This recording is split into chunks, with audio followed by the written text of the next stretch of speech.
just 2 days to go until the Biden inauguration. This morning, tens of thousands of National Guardsmen are just one part of the security detail in Washington. The city looks more like an armed fortress.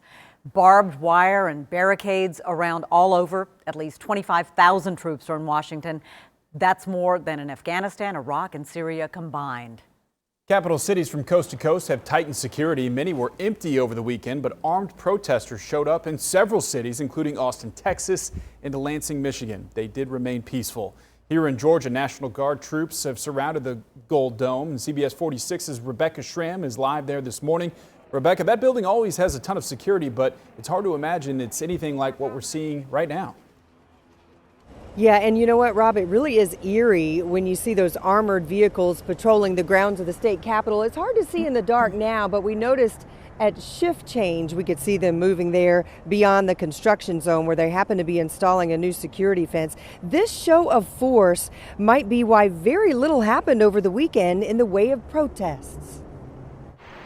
Georgia National Guard troops decked out in tactical gear, a K-9 unit on the state capitol grounds, several buses from the Department of Corrections on standby in case of mass arrests.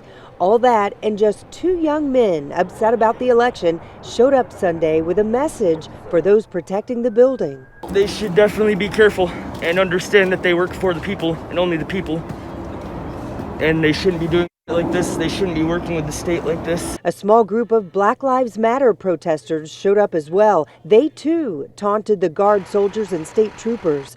Streets closest to the Capitol remain blocked, an inconvenience for these bicyclists on their usual Sunday ride. I don't know what they're thinking, what they're getting ready for, war or something. And as you take a live look at the state capitol, that's just it. They really don't know what to expect as the Biden inauguration approaches. Coming up in our next half hour, I'm going to show you the unexpected group that showed up here at the state capitol and what happened when some state troopers approached them.